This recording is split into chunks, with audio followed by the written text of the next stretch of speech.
Assalamualaikum warahmatullahi wabarakatuh. Kembali lagi di channel aku, Fani Maki. Kalau kalian rasa video aku bermanfaat, kalian share dan jangan lupa subscribe, like, dan komen. Hai, langsung ke video aku ya.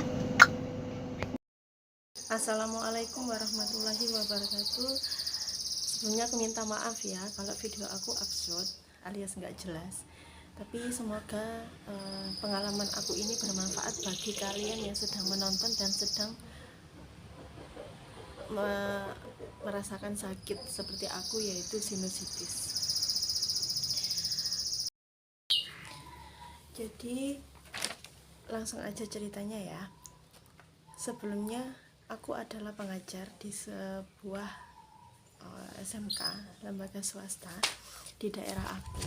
Jadi tiap berangkat kerja, tiap berangkat ngajar, aku ndak pakai masker. Itu aku ingat selama 1 bulan. Jadi waktu kemarin pas musim COVID itu memang jangan ditiru ya, memang salah. Karena memang ndak pakai masker. Mungkin memang jaraknya yang dekat, jadi aku menyepelekan. Aku ndak pakai masker. Nah, mulai dari situ aku ngerasa pusing di bagian sini, dari hidung ke atas sini sampai ke belakang. Itu aku merasakan pusing. Nah, lain waktu pusingnya itu aku kira darah rendah, karena memang aku punya darah rendah. Pada suatu hari itu aku jemur kasur. Kalau di daerah aku tuh mepe kasur gitu ya. Jadi jemur kasur. Nah, itu pakai alat pukul yang terbuat dari bambu. Itu aku pukul. Nah, itu aku ndak pakai masker karena memang sebelumnya biasanya itu seperti itu. Aku pukul. Nah, itu di hidung aku tuh kayak kerasa kayak ada yang masuk debunya. Mungkin dari kapuk itu ya. Nah, selang beberapa jam ngerasa hidung aku ndak nyaman. Nah, mulai dari sini ke atas sampai sini tuh udah ngerasa sakit banget. Nah, aku pikir memang darah rendah lagi. Nah, memang tidak periksa, hanya beli obat di apotek. Nah, kata apotekernya itu, mbaknya mungkin punya darah tinggi atau rendah. Ya, aku jawab aku punya darah rendah. Lah, setelah itu dikasih obat. Sampai 1 minggu aku minum itu masih sakit banget, sampai benar-benar nggak bisa fokus sakitnya antara sini sama di sini. Saat itu aku belum tahu kalau itu penyakit sinusitis. Aku langsung habis aku beli obat dari apotek, aku langsung periksa ke bidan. Nah, aku periksa ke bidan, ya dikasih obat sama bidannya. Aku nggak tahu obat apa itu ya. Aku minum selama 2 minggu, tidak sembuh-sembuh, masih kayak ngerasa sakit hilang timbul rasanya. Setelah itu aku pindah lagi ke bidan satunya di daerah aku. Nah, di situ aku bilang bahwa hidung aku tuh sakit banget sampai ke kepala. Nah, bidan tersebut bilang bahwa aku terkena sinusitis dan gak boleh minum air dingin, makan yang pedas-pedas itu gak boleh. Jadi saat itu aku baru tahu bahwa aku terkena sinusitis, dan bidan tersebut menyarankan aku untuk periksa ke THT saja. Saat itu aku masih menghabiskan obat yang dari bidan kedua. Nah, selanjutnya kenapa masih sakit, akhirnya aku berpikir untuk ke klinik THT. Jadi saat itu belum kepikiran untuk ke rumah sakit karena musim COVID ya, takut kalau dikarantina, kalau positif atau bagaimana. Jadi aku putuskan ke klinik THT. Saat itu aku diantar suamiku. Nah, waktu sakit dan ke klinik THT itu waktu puasa bulan Ramadan. Jadi mau ndak mau harus batalkan puasa karena memang nanti itu ada tindakan di hidung. Jadi aku dulu ditindak lanjuti oleh dokter THT itu disuntik awalnya. Habis disuntik keduanya disuntik, habis itu disedot ingusnya. Setelah disedot baru dikasih tahu kayak misal nggak boleh kena debu. Setelah itu kenapa harus pakai masker dan selalu cuci hidung. Nah, aku dulu disarankan cuci hidungnya itu 1 hari sebanyak 6 kali. Nah, setelah dari klinik THT, nanti obatnya aku kasih di sini, lihat ya. Lihat aja obatnya, itu awal yang dari dokter THT. Alhamdulillah sempat aku foto juga. Habis dari klinik THT, aku putuskan capek minum obat. Aku beralih ke cuci hidung. Jadi aku browsing, searching apa sinusitis itu. Lalu aku beli itu loh, apa namanya, infus yang NaCl yang buat cuci hidung. Jadi air infus yang buat cuci hidung yang kandungannya itu 0,9%. Itu aku cari di sini ndak ada, aku harus pergi ke kota aku, dan itu sangat jauh. Jadi misal kalau mau beli infus itu harus ke kota dulu buat stok. Nah, dari situ setelah cuci hidung agak mendingan, aku sudah berhenti obat. Setelah cuci hidung berlangsung, sakitnya itu masih terasa, karena kayak apa ya, kayak nggak fokus gitu loh, mengganggu aktivitas banget. Jadi aku putuskan setelah melakukan cuci hidung selama 2 bulanan mungkin ya, aku putuskan ke rumah sakit. Jadi saat itu aku putuskan ke rumah sakit dan pakai BPJS ya, jadi harus rujuk dulu ke puskesmas. Setelah itu baru aku ke dokter THT, karena di situ aku direkomendasikan sama teman aku, dokter siapa di situ yang lebih apa ya, lebih enak lah pengalaman teman aku gitu. Jadi di rumah sakit itu awal penangannya itu aku bilang bahwa aku lebih dari 6 bulan terkena sinusitis.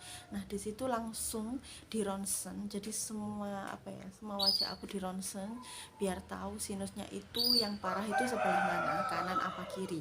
Nah, setelah ronsen ternyata baru ketahuan bahwa sinus aku adalah yang kanan yang lebih parah. Jadi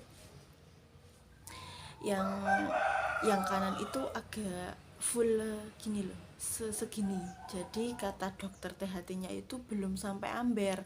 Kalau sampai amber itu sudah sampai pilek dan bau. Nah, aku belum sampai, jadi setengah aja, belum sampai full kayak gitu.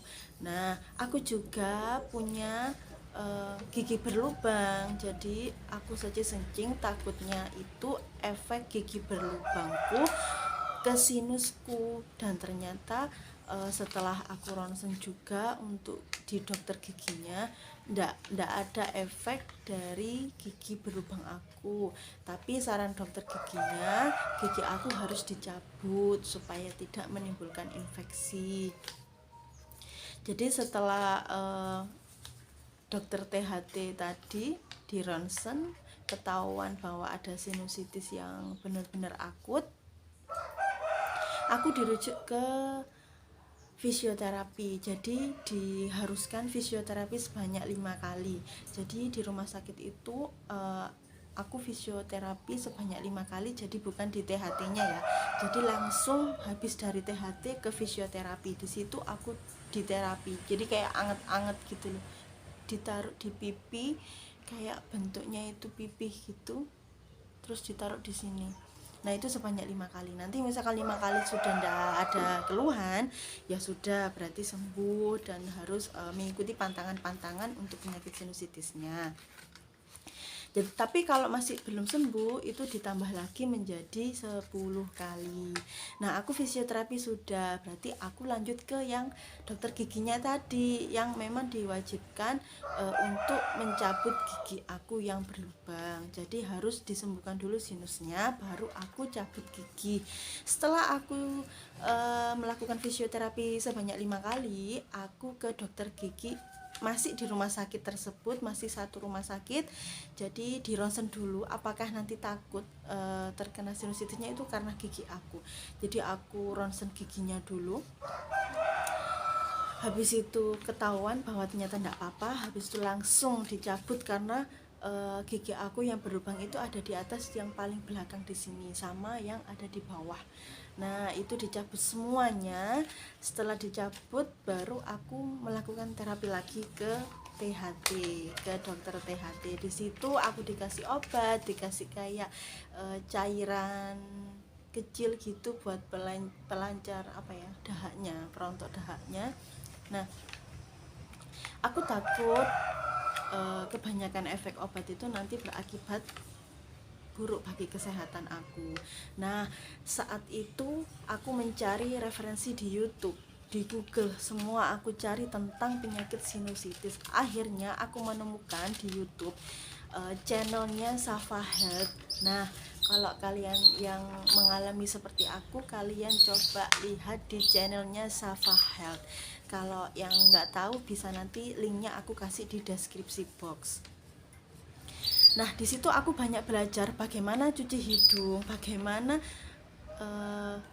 pantangan-pantangan penyakit sinusitis itu, terus habis itu mengenai seputar penyakit sinusitis di situ lengkap banget. Dan alhamdulillah terima kasih banyak Om Safahat.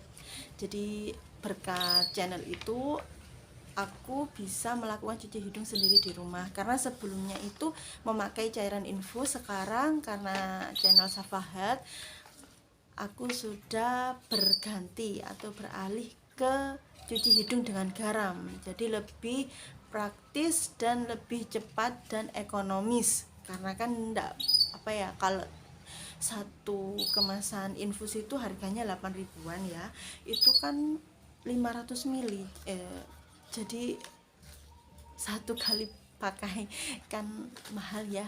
Jadi tapi kalau garam cuci hidung, khusus cuci hidung itu lebih ekonomis dan lebih praktis lah, cepet. Dan yang kedua, aku tahu penyakit sinusitis itu dari channelnya Kak Dina Gita. Jadi nanti kalian lihat deskripsi box aku channelnya.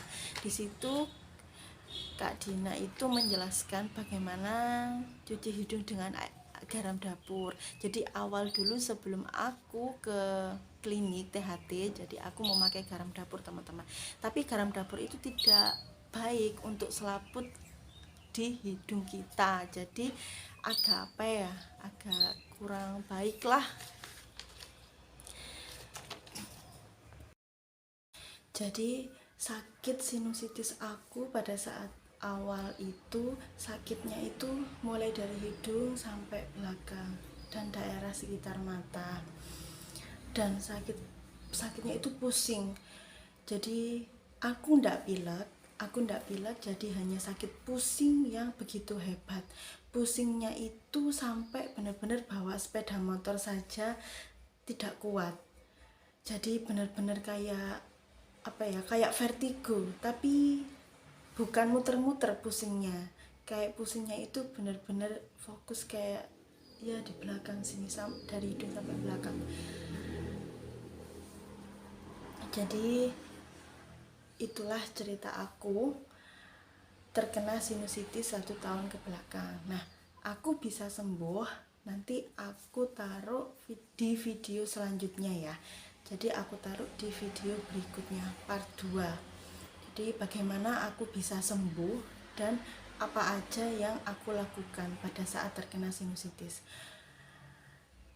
Oke, jangan lupa subscribe, like, dan aktifkan tombol lonceng jika video ini bermanfaat buat kalian. Terima kasih. Wassalamualaikum warahmatullahi wabarakatuh.